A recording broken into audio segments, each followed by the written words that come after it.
While he'd been in hospital, he'd been in a bed next to a German pilot who'd been shot down, and the German pilot spoke excellent English and had told him that we're going to conquer the world. Welcome to Afternoon Light, the podcast of the Robert Menzies Institute, hosted by Georgina Downer. In the late 1930s, as fascism was tightening its grip across Europe, a group of idealistic young Australians made a pretty radical decision. They left behind the comforts of home in Australia and travelled halfway around the world to take up arms in a brutal foreign conflict. Their cause? To stop General Franco and his fascist forces from toppling the democratically elected Spanish Republic. These Australian volunteers, many of them unionists, socialists, communists and veterans of the Great Depression, saw the fight in Spain not as someone else's war, but as the front line in a global struggle against tyranny. For them, this was a battle for freedom, democracy and the future of civilisation itself. But what motivated these Australians to risk and in some case lose their lives in a war that was not their own? How were they received at home in Australia? And how has this history been remembered or forgotten? In today's episode of Afternoon Light, I'm joined by Michael Samaras to delve into the fascinating and often conflicted legacy of Australia's anti-fascist fighters in Spain. It's a chapter of our history that speaks powerfully to the enduring tension between political idealism, national identity, and the responsibilities of our global citizenship. Michael Samaras, welcome to Afternoon Light. Thank you very much. It's great to have you here. You've written a book about one of these anti-fascists, Jim McNeill. It's called Anti-Fascist, Jim McNeill and His Mates in the Spanish Civil War, published by our good friends at Connor Court, who do an amazing job bringing Australian history to our bookshelves and hopefully to be read. What inspired you to write this book about Jim and these 60 or so, I think there were, anti-fascists who went to Spain, so far away from home and really, in a lot of respects, a conflict that was not ours and was completely sort of disassociated from concerns of Australia? Well, yes, Spain in the 1930s was a long way away from Australia, and different culture, different history, different traditions, different politics. About 65 to 70 Australians went, men and women. We don't really have an exact number because they weren't official representatives of Australian forces, of course. They're acting as individuals and going against what the government wanted. And they weren't supposed to go, but they went anyway. My book isn't about all 65, 70 of them. My book is about Jim McNeill and his close circle of friends who are all men who go to Spain. Jim, I think, is a fascinating character because he's one of the very, very few Australians who fought fascism 3 times.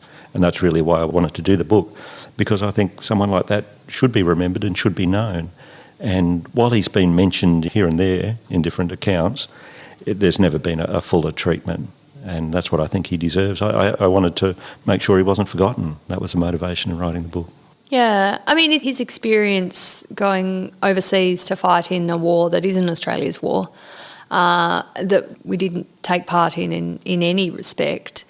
It's sort of like Australians going to Ukraine and supporting the effort there, isn't it? We have sympathy, and obviously for Ukraine we're sending military equipment over, but we're not sending troops. But these people, despite the advice of the government, are going off their own volition because they feel solidarity with the cause, and they think that fighting for that cause is worth putting their own lives on the line. It's quite extraordinary. The difference, of course, in between Ukraine and Spain is that the Western allies, Britain, France and Australia followed Britain, had a policy of non-intervention and were not supplying arms to the Spanish Republic, the legitimate government of Spain. Whereas, of course, in Ukraine, we are sending, the West, even allowing for recent developments, the West, the democracies, France, Germany and Britain, are sending supplies. So that is a key difference between Ukraine and Spain. But yes, the truth of it is that Jim and people like him felt compelled to go because their governments wouldn't act. And they felt as individuals, as sort of soldiers of conscience, that they would go, that they couldn't stand aside while the democracy in Spain was being destroyed by both rebels, Spanish rebels, who were aided considerably by Germany and Italy, the two aggressive fascist states. So Jim and his ilk were internationalists. They had an international outlook. Some of them had previously been very much involved in campaigns to get the colonial concessions out of China. They'd been very concerned about Abyssinia and the Italians' war against those people. And simultaneously, they were very concerned about the Japanese invasion of China. So all of these things sort of meld together into an anti-fascist outlook, which is international in scope and ambition. But they're they're a minority of people. Most Australians, of course, have very little time or interest in Spain. They're interested in Australian affairs, family affairs, the football, racing. So it's a boutique interest, really, and that's why only 65 or 70 Australians go. But people from Britain, from the United States are going as well. I mean, George Orwell's a very famous example. I mean, he even writes a book of his experiences during the Spanish Civil War. So, it's kind of mythologised in a way through figures like Orwell. Was it more popular, do you get the sense, to go amongst the sort of, I guess, internationalist focused leftists in the UK and the US, or were the numbers that went from Australia pretty comparable in terms of percentage of population to those who went from those other countries? I think the small number of Australians represents geography, nothing else, because most of the international brigades who go are from France, the largest single group, and they're just next door. They can just walk in.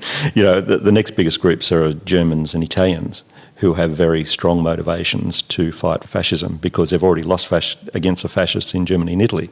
So they're almost political refugees who want to try again. But then you're right, people came from all around the world, about 2,000 British, Americans, Canadians, Scandinavians, dozens and dozens of countries. And Australia and New Zealand have people there, but it's a long way away in the 1930s and very hard to get there. So they really, really have to be determined and convinced that it's the right thing to do to end up as an Australian in the battlefields of Spain.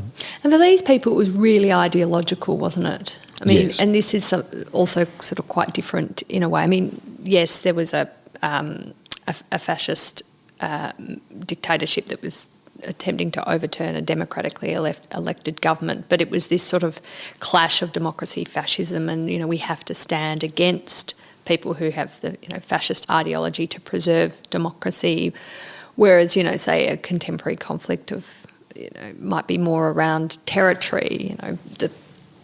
That's right. It was an ideological context, very explicitly.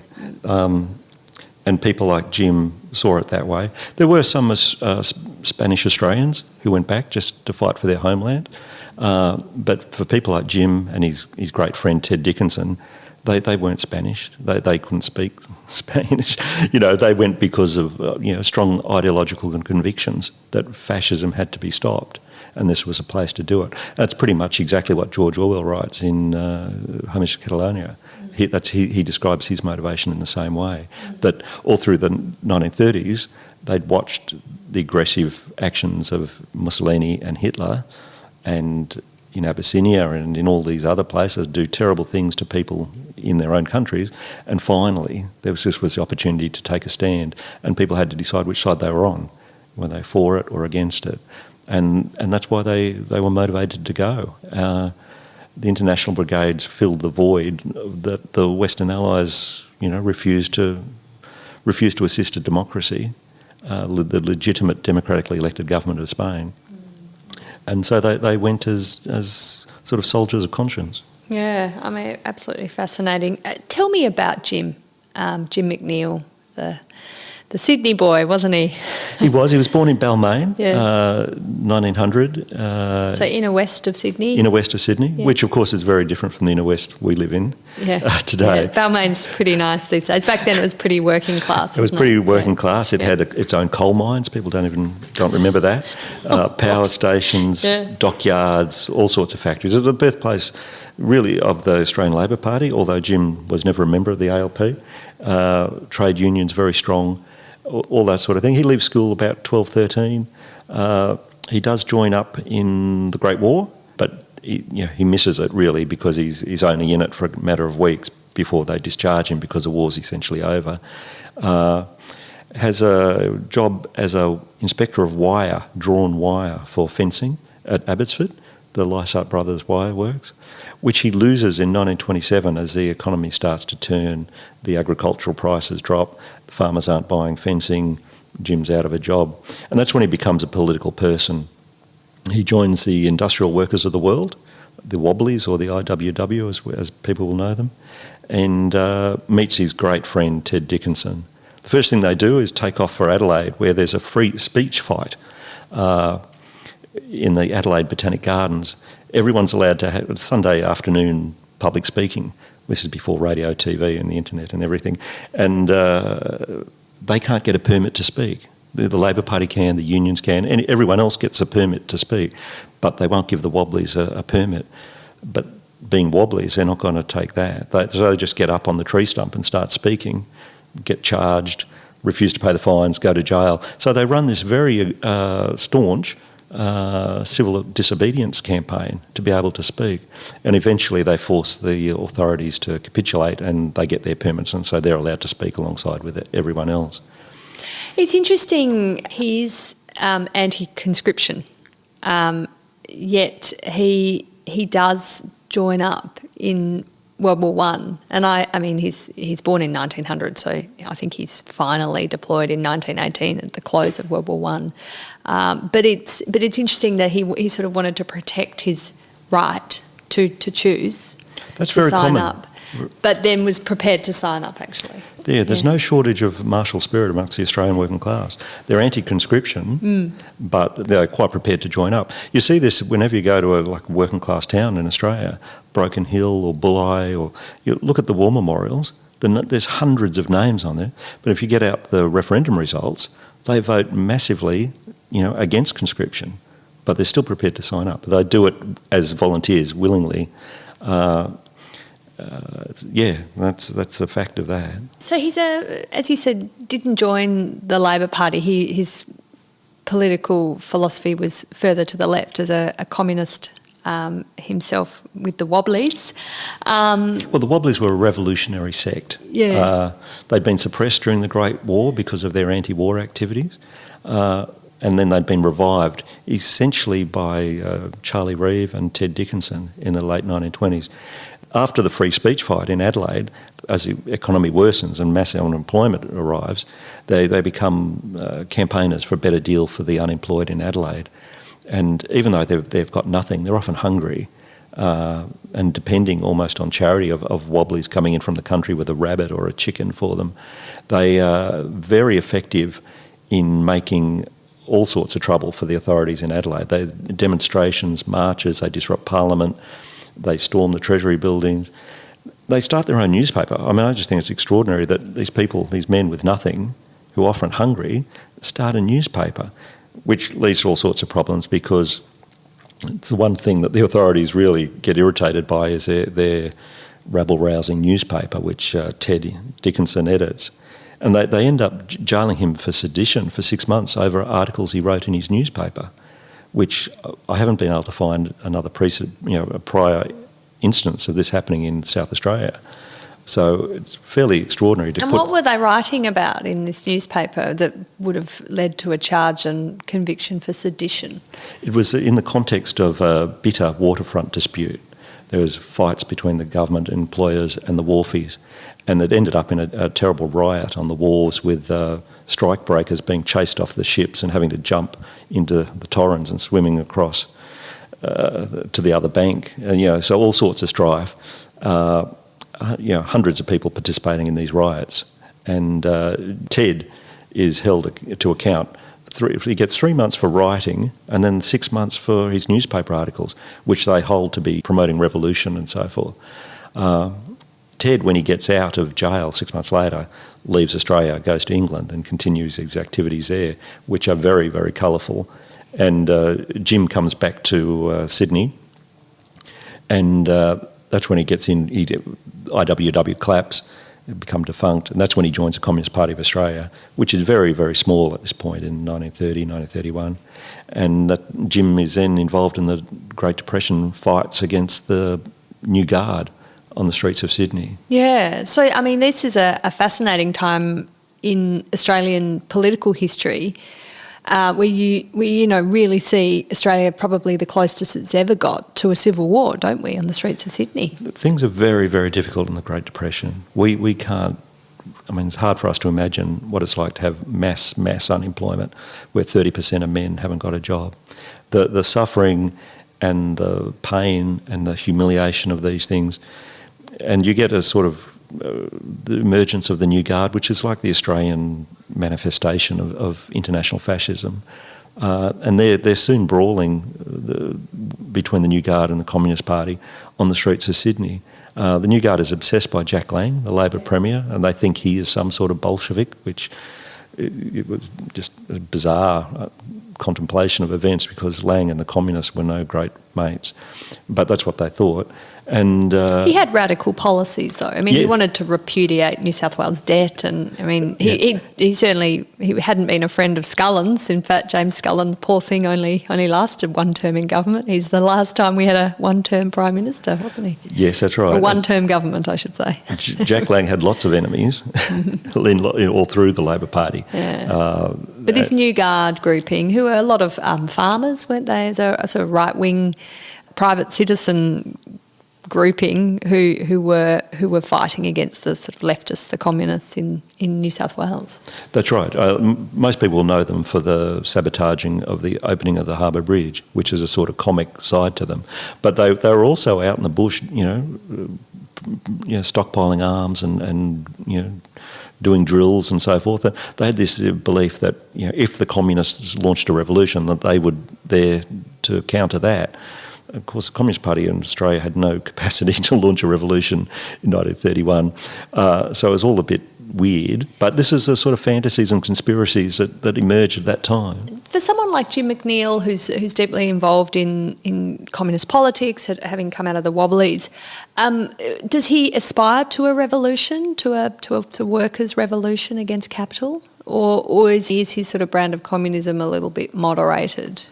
Look, they were very dissatisfied with the existing system. They'd seen capitalism fail, and that's why, in their mind, they were all suffering so much with the Great Depression. They'd seen the unions overwhelmed. They'd seen the Labor Party basically fall to bits under the stresses of the Depression. Split into three ways, with Lang and Lyons and then Scullin in the middle. Not least Billy Hughes, causing all sorts of problems. Yeah, we had extreme set of political circumstances. UAP, it was nationalists fall apart and become the UAP in the Depression too. It's a realignment everywhere, and Jim is certainly part of that. He joins the Communist Party at one of its more extreme phases, the class versus class against class phase. And he's soon on the streets defending their public speakers, against the New Guard. New Guard's main activity, one of the New Guard's main activities, is just to disrupt free speech. They go around and wreck other people's meetings, and the Communist Party forms groups of young men to defend their speakers and defend their meetings, and Jim's one of those. There's a front page of the Daily Telegraph where Jim says he was shot at in Drummoyne. The New South Wales police said it wasn't a real gun, that it was a starter pistol that someone had. Jim says it was a real bullet, and he felt it whistle past his ear. No one was hurt, but things were pretty willing on the streets between the New Guard and the Communist Party. Yeah, I mean, it certainly was, as I said, a moment when Australia felt like it was on the brink of a civil war, and thank goodness we haven't ever had such sort of levels of violence and tension since then. Tell me about the Spanish Civil War in Australia. So, when it starts, is it highly reported on? Are people concerned? Do they think there's some sort of contagion that will flow across, Europe down to Australia? I mean, how is Jim receiving this information as an Australian, and of course then as a communist Australian? Events in Spain are certainly well reported in Australia.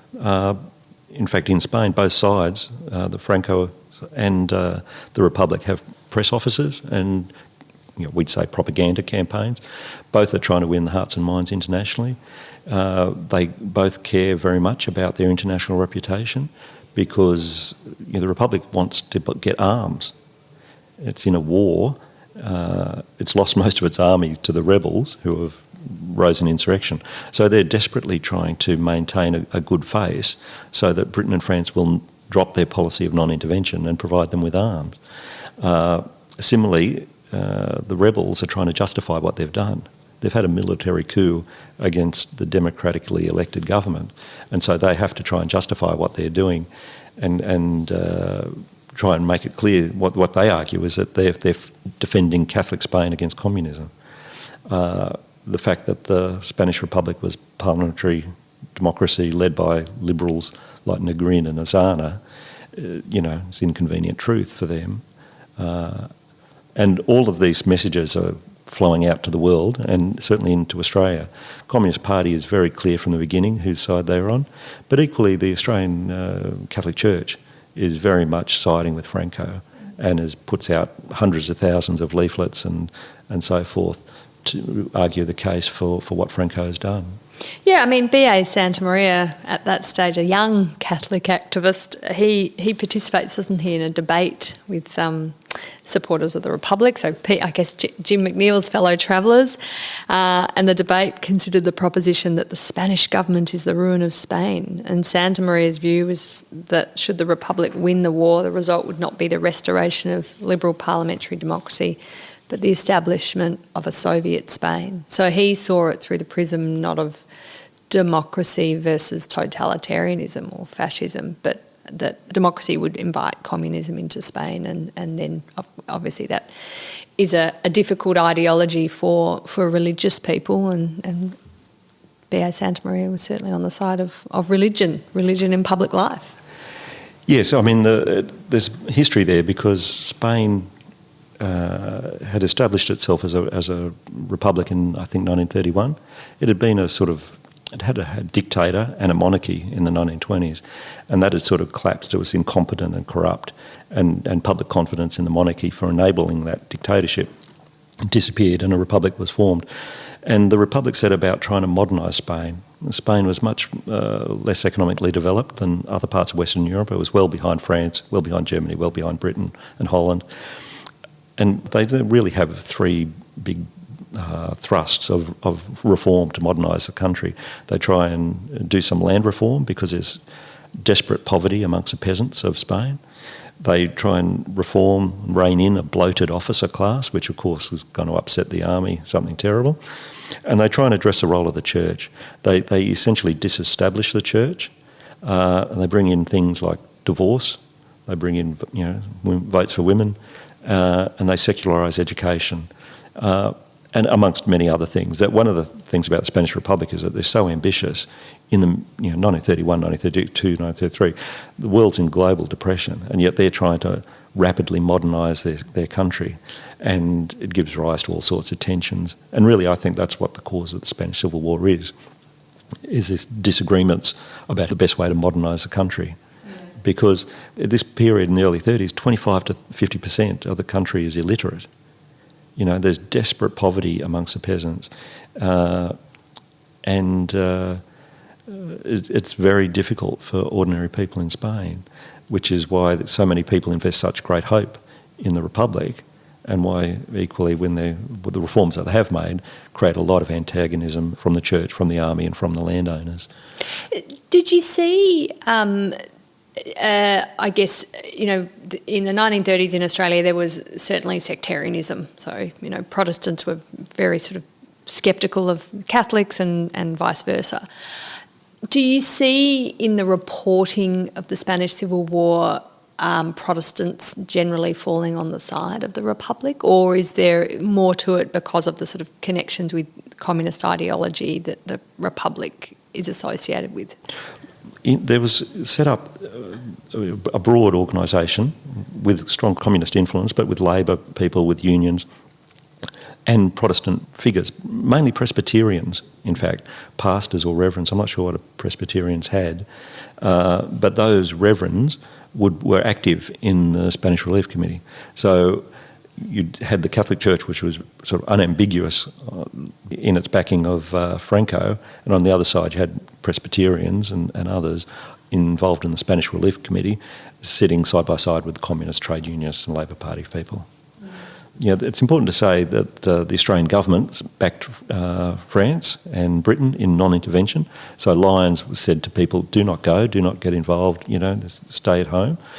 And the Labor Party, Curtin, stayed strictly silent on it. So there wasn't any commentary that a democratically elected government was being overthrown and that was a problem for Australia? It was just, we're just not going to comment on it. It's not our business, non-intervention in other countries' affairs. Non-intervention was absolutely the strict policy of the Australian government from the very outset. Tell me about Jim's decision to go to Spain.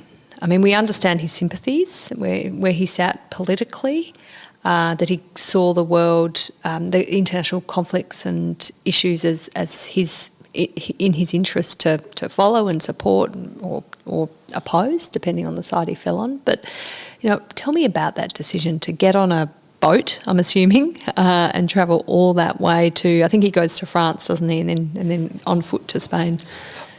It's probably best if we divert a bit to Ted Dickinson, his great friend from Adelaide. After Ted got out of jail, after they released him, he goes to England and continues his political activities in England. He's quite an amazing character, I must say, Ted Dickinson. He has a welcome procession for Gandhi through the streets of London with a marching band and banners, and he challenges a fascist to a duel and makes global headlines. It's picked up by Reuters. He wins the duel? The duel never happens. Oh, right. But it doesn't mean it's not discussed and reported on. 1936, the Berlin Olympics happened with a tremendous PR opportunity for the Nazis in Germany. And Ted Dickinson is not fooled at all. He forms an organisation called the Legion of Blue and White Shirts, which is colours of Judaism, and they're brawling the black shirts on the streets of London. So Jim had fought the New Guard in Sydney, Ted's fighting the black shirts in London. He also writes a remarkable booklet that I found called The Black Plague and Exposure of Fascism, and in that Ted Dickinson actually warns in 1936 that the Nazis are going to attempt a genocide of the Jews. It's quite an extraordinary thing for someone to do off their own bat. 1936, which is 2 years before Kristallnacht, 3 years before the war, 5 years before Barbarossa, when the genocide really kicks off. Ted Dickinson is saying, we have to do something. These people have dark, evil plans. Spanish Civil War starts also in 1936. By the end of that year, Jim's on his way to Spain. He's captured in the Battle of Jarama in February 1937 and is executed on the battlefield. This is Ted Dickinson. Ted Dickinson. Yeah. That news makes it back to Australia in August 1937, and Jim's decision to go to Spain, I think, is subsequent to that. Jim said that the reason he went to Spain, if I just quote what he said, is that one of the things that animated me to go to Spain was the experience with the New Guard, seeing what vicious types they were and how much they hated us and what they would do if they were in power. I saw they had to be beat in Spain. I realised that Spain was the first place to organise against the fascists or Nazis, Mussolini or Hitler. So I think he never actually said he went because of Ted's death, but they were such good friends, I think that must have been a factor. But then that's his political motivations as well, that he'd seen the New Guard up close and personal, and he wanted to help stop fascism. So he stows away on a ship? He's got no money. No. Right. Well, yeah. There's two problems. He'd been working at Port Kembla by this stage, hadn't he? He'd gone to Wollongong in 1935 and had been central to the revival of the unions down there. The unions had essentially collapsed during the Great Depression. The number of members in Port Kembla was, a couple of dozen. They were basically a broken force and had to be revived. Jim's central to that. He's on the Committee of Management of the Port Kembla Iron Workers. Word goes out, time for people to put their hands up if they want to go to Spain. Jim's got no money, so there's all these attempted ploys to get away. None of them work. He ends up in Melbourne and he's got contacts on the wharves who figure out a way to smuggle him onto a ship. That's going to London, is it? Going to London, yeah. It's a Melbourne Star is the name of the ship. It's a meat ship, and carrying thousands of carcasses of lamb and beef and boxes of apples and pears from Tasmania. And Jim secreted in the very, very bottom of the ship, right down in the bowels of the ship, in pitch darkness. It's extraordinary. And he can hear the thrumming of the engines. He's right down near the screws in this absolutely horrible conditions. And he'd say later that it was like solitary confinement down there in the dark. He'd take a bottle of lemonade that the sailors had given him, and he'd be down there. It lasted for 5 weeks. When he came out, he was... And was he eating the apples? I presume the carcasses were less appealing. It's just extraordinary, isn't it? It's like we can't imagine what that would have been like, an ordeal, sit in pitch black for 15 hours or 16 hours a day. Then he'd come up and he'd be able to sleep in the bed of a crewman who was on shift. Basically, the crew knew he was there, none of the officers did. Everyone kept quiet, and they would get him to England that way. He was haggard, emaciated, he must have been half dead after this ordeal. In fact, then when he gets they go across on a train to Paris, and he's given a medical, and they refuse to proceed with him. They say, look, you're not in a fit state to go to war. You have to stay in Paris. And they gave him meal tickets, and they basically tell him, drink lots of milk, eat lots of eggs, and come back and see us in a bit, which he does. He comes back and he's finally accepted. And then have to walk into Spain. They hike over the Pyrenees in pitch darkness. So it's quite an ordeal. And then he's accepted. He's in the International Brigade in 1938. And where does he start off in Spain? He trains at a beautiful town called Mont Blanc, which is a walled medieval town in about 120 k's out of from Barcelona in Catalonia. A beautiful, beautiful place. I was lucky to go there last year to see where he trained. And then he's soon put into the Battle of the Ebro, which is the last throw of the dice for the Spanish Republic. It's their sort of a desperate gamble to see if they can attract the world's interest, prove that there's life still in the Republic. But they're totally outgunned. Hitler and Mussolini sent 70,000 troops. Hitler's sent 20,000. And planes and tanks and bombs, everything you need to win a war. The Republic has got these dedicated volunteers and lots of men to fight, but they've been starved of aircraft and artillery pieces, medical supplies, because of non-intervention. The Allies, France and Britain, America and their allies have basically starved the Republic of what you actually need to win a war. So as brave and courageous as Ted Dickinson and Jim McNeill and all the others are, you need more than courage and bravery to win a war. You need artillery pieces, you need fighter bombers, and they're smashed, basically. They push as far as they can in the Battle of the Ebro to a place called Hill 481, and they can see their target, which is the town of Gandesa, but they can't get there. They're held at 481, and then slowly, sloggingly pushed back. And the International Brigade had withdrawn from service on the 23rd of September 1938. And on that day, Jim actually gets shot. He's machine gunned in the legs. People in Australia think he's dead because he's reported as missing. He's in hospital, so he misses all the roll calls, and they assume he's missing, killed, believed dead. And that's reported back in Australia that he died with a rifle in his hand. It's total fiction. He didn't die at all. He's in hospital and they just can't find him in the chaos and confusion of the aftermath of the battle. And then they're withdrawn, repatriated to London, and they make their way home. And the Australian government ends up paying to help repatriate him, even though he had left Australia to fight in this war without their permission or against their instructions. Yes, against their stern advice that had been ignored. Jim and his little group, there's 6 of them, come back together on the Malaysia, and the passage is paid by Joe Lyons, and he also gives them a bit of spending money. So they're they have to pay it back. They're supposed to... So better than apples and lemonade this time. They got some bit of money for chocolate bars and clean underpants and stuff. But it's pretty... they're meant to pay it back, but of course they don't, which is slightly off topic. But yes, they sign undertakings saying thank you for the fare and the spending money, but they don't pay it back. What does he do once he returns? I think it's in February 1939, so the drumbeats of war, starting to beat very, very loudly, and obviously Hitler's activities in Germany and in the region are becoming of great concern. And Jim's, I guess, as an anti-fascist is, unfortunately proving to be vindicated. His concerns are proving to be vindicated. When they arrived, they're actually greeted, the Spanish Relief Committee, the Communist Party, individual Labor MPs, trade unions. They make a great fuss of them, which is wonderful. They do a tour basically as a boat hops around ports, Perth, Adelaide, Melbourne, Sydney, and go back to Wollongong, where they're greeted by a pipe band marching through the town, and they get a wonderful speech of welcome from Rex Connor, who was at the time a young alderman on Wollongong Council, later, of course, minister in the Whitlam government. But then after that sort of excitement, they're back in Wollongong, and soon, August 1939, so within 6 months, the Nazi-Soviet Non-Aggression Pact is signed.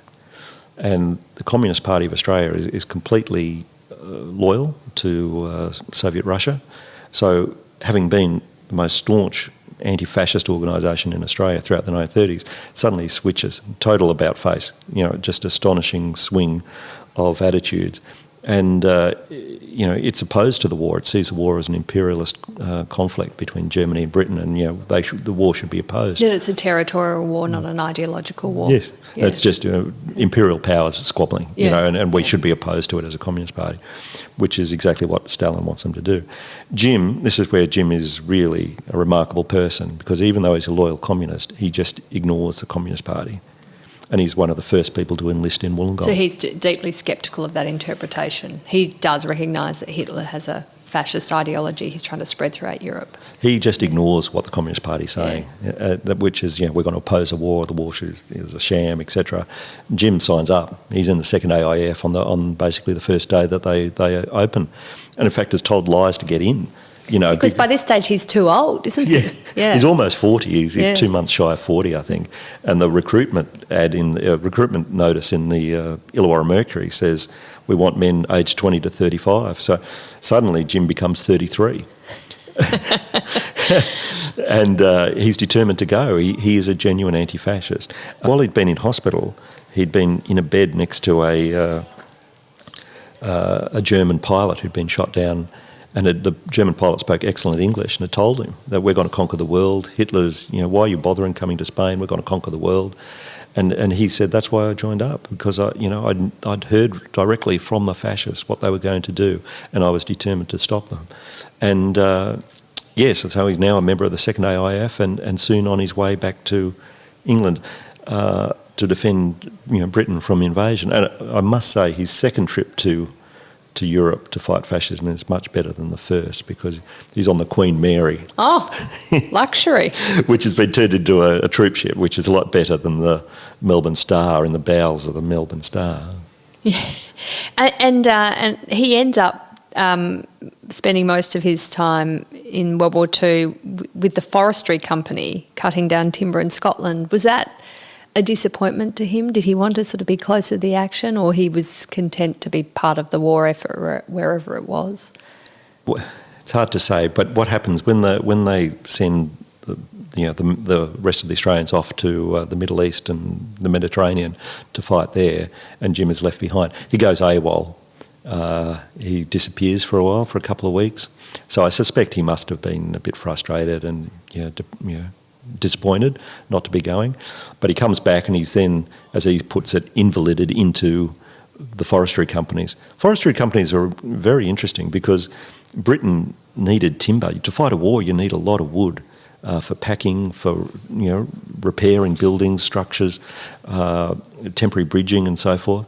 Britain had previously got all its timber from Sweden, which is now cut off because of the war. And so Britain had to get it, use its own resources, and they had to improvise workforce straight away. And they got all these foresters from Australia, from Canada and New Zealand with expert forestry skills to sort of instantaneously start a forestry industry in Britain. And Jim, because he's been basically injured and sick, is sent up there to Scotland, where he meets his wife. Oh, That's lovely. But is he frustrated with his comrades in Australia, that they view the war as an imperialist war and not a fight against fascism? I mean, does he get sort of disillusioned with the Communist Party of Australia and the trade union movement that's part of it? There's a conspicuous silence. He doesn't say that. He just acts. He doesn't give commentary on why he's acting. So, actions speak louder than words. He's committed to the war. He wants to fight fascism. But he remains a loyal communist when he comes back in 1943. And by that stage, when he comes back, of course, we've had Operation Barbarossa. So the Soviet Union policy has switched immediately. They're now gung-ho for the war. And so when he comes back to Australia, the Communist Party regards itself as a leading party of the war. The leading pro-war party that's now a people's war to defeat fascism, whereas previously they'd seen it as an imperialist war between imperialist powers. He's silent on their kind of intellectual flexibility on this. He is silent. Yeah, because he's loyal to them. He's loyal to them, but ignores them when he wants. Ignores them when he wants, yeah. I mean, he returns in 43, so he's 43 years old. He's as old as the century. He's married now. How does he spend he dies, I think, in the 1970s, so he's still got another 30 or so years to live. How does he spend the rest of his life? I mean, he's a loyal Communist Party member. Yes. And he is till the very end, isn't he? Yes. Yeah. Well, what happens, he becomes part of the tens of thousands of Australian families in post-war boom. They've got a child in Scotland too. The wife and child, Vanessa, the wife is Mabel, daughter is Vanessa.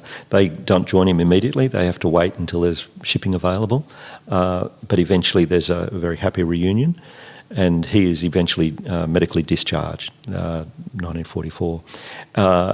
Then he sets about reconstructing a post-war life like tens of thousands of other Australian families. They build a little fibro cottage in Guildford in fast-growing, bursting suburbia of Sydney. And he's got jobs in sort of manufacturing, in insulation factories and Colgate Palmolive factory. And remains a very loyal communist. He spends most of his time selling Tribune. He sets up the Tribune, the Communist Party newspaper, outside the Guildford Hotel, and he maintains a stand there for 25 years. What, does he do this on weekends? Friday nights and Saturday afternoons, like for 25 years. He's completely devoted to it. He's got a very active little branch, a Guildford branch of the Communist Party, with prominent members like Jack Mundy. Jack Mundy has come down from Queensland to play rugby league, and he's in the Guildford branch with Jim. Jack Mundy, of course, everyone in Australia owes a great debt for saving so many of our historic precincts in Sydney, the rocks and so forth. There's other communists there. Rupert Lockwood, the writer, is in his branch, as is Cecil Holmes, the radical filmmaker. So it's quite a eclectic little cell of communists in Guildford. And obviously this is the Cold War. ASIO is keeping an eye on Communist Party members and their activities. I mean, he's under surveillance, no doubt. I have to say a big thank you to ASIO for maintaining such a diligent file on Jim McNeill, because it's enabled the book to be written. That's brilliant. ASIO, the historians of Australia, thank you, because they keep every little tab on him. We know he goes to Soviet Union in, I think, 1963 or maybe 1962, and he ends up in hospital there, and it's clear that he's still got his rose-coloured glasses on. I think this arises from the Depression. The Depression had been so terrible in Australia that they had to have some hope that there was a workers' paradise, that things could be different, that life didn't have to be like this, and they set all their idealism and hope on the Soviet Union. And his observations when he was there didn't challenge that view? No, he still thinks everything's wonderful in this land of plenty. I think Jim, eventually Jim does open his eyes, and it's around the issue of Czechoslovakia in 1968. And that that's the death of their god, for many of the communists, because, they've idealised, they've defended the Soviet Union all through the Cold War. They've gone to every length and put all their heart and soul into it. And then finally in 1968, when the Soviet Union invades Czechoslovakia, he's very quickly on this, saying that this is a wrong thing to do. And he's loses a lot of friends. You know, he's been friends with people since the Depression years, all that decades of friendship and comradeship. And some of them stick with Moscow. Most of the Australian Communist Party doesn't agree with what Moscow has done. And there's a terrible split in the Communist Party of Australia that gives rise to the Socialist Party of Australia, which is pro-Moscow. And Jim loses a lot of friends during this process, and sort of breaks his heart, really. His daughter describes it in the book about how, you know, the dream collapsed. You know, he realised, and he actually says himself, you know, he made two big mistakes in his life politically. One was believing that the Western Allies wouldn't abandon Spain, and if they could just hold on, fight on a bit longer, that, you know, France would come to the rescue. That was his first big mistake, and the second big mistake was to be sucked in by the Soviet Union for so long. He dies in 1976, so he sees Gough Whitlam elected in 72, obviously ending 23 years of coalition rule in Australia. And then, of course, he sees the dismissal. Do you have a sense of where he was politically by the 70s? Was he on the left of Labor, or was he still in his, you know, so part of the Socialist Party of Australia? And no, he was in the Communist Party of Australia. Yeah. But, I mean, he sort of parts company with them over the Soviet Union's invasion of Czechoslovakia. But, I mean, is there a sense that he's supporting the Whitlam agenda, engaged in sort of mainstream politics, or he's sort of remains till his dying day on the fringe? He's still with the Communist Party up until, as best I can understand, until his death. He's still marching in May Day in 1976, just before he dies. His main interest in that time, though, is what's happening in Spain. Spain never leaves them. You know, it's such a formative part of their lives, such a rich and powerful part of their life. So Franco dies in 1975. So that's sort of more interesting for him than the dismissal. Jim's makes donations to the fighting fund that the Communist Party has here to revive the Communist Party of Spain's newspaper. You know, he sends a big chunk of his pension.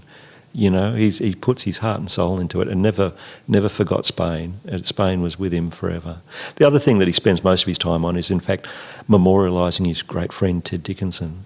He's had such an enduring admiration for Dickinson that he's writing, when he writes these sort of little articles of memoir, that they're all about Ted. They're not about what Jim did. It's about what my great friend Ted Dickinson did. Did you get a sense of him engaging with George Orwell's work at all, like having an affinity with Eric Blair, as his real name was? George Orwell is very critical of the Soviet Union. He is an anti-fascist, but he's an anti-totalitarian. Does Jim ever engage with that critique as some, you know, they were sort of fellow travellers in the Spanish Civil War? Yeah. What Jim reads in the 1960s, and I got his books, he started to read histories of the Spanish Civil War and of the international brigades. And one of the things that's most quite moving is he marks particular passages in the book. So you can see what he was, you know, focused on. One of it is the farewell to the international brigades in Barcelona in November 1938, which is obviously an event of great meaning for so many of these international brigaders. They'd stayed with them as an emotional experience for the rest of their lives. The other thing that he marks is the fate of what happened to so many international brigaders who'd come from the Eastern Bloc countries, what turned into the Eastern Bloc. And many of them were just purged. You know, Stalin dispensed with them as, you know, being contaminated with Western ideas and so forth. So they go back to, you know, Russia or, you know, the other countries, Hungary and so forth, and so many of them just get disappeared. You know, they're purged by the communists in the post-war years, and Jim's carefully marked them, and it makes you think this must have played into his concerns about Czechoslovakia as well. Yeah, you know, that he felt that they were completely treacherous. Yeah, They mistreated the people who had fought on their side. But in terms of Orwell, I haven't been able to find him address Orwell at all. Orwell, of course, made, as well as Homage to Catalonia, that many people will have read. wrote a very, very important essay about 5 years after Homage to Catalonia called Looking Back on the Spanish Civil War, which has informed a lot of my own thinking, because Orwell revises his thoughts in that essay from what he wrote, set out in Homage to Catalonia, with more understanding, more knowledge, and just a bit of perspective. He changes what he says about the war in that essay. I'd recommend that to everyone. So many people listening will have read Homage to Catalonia, but please supplement your reading with Looking Back on the Spanish Civil War, published I think in 1942-43. Oh, Michael Samaras, it's been an absolutely fascinating discussion. I really appreciate you putting so much effort into writing this book and bringing the life and ideas and actions of people like Jim McNeill to life for us today. So thank you. Thank you so much. That's it for this week's episode of Afternoon Light, the podcast of the Robert Menzies Institute. Please make sure to subscribe and catch up on our latest online content on our website or on Twitter, LinkedIn or Facebook.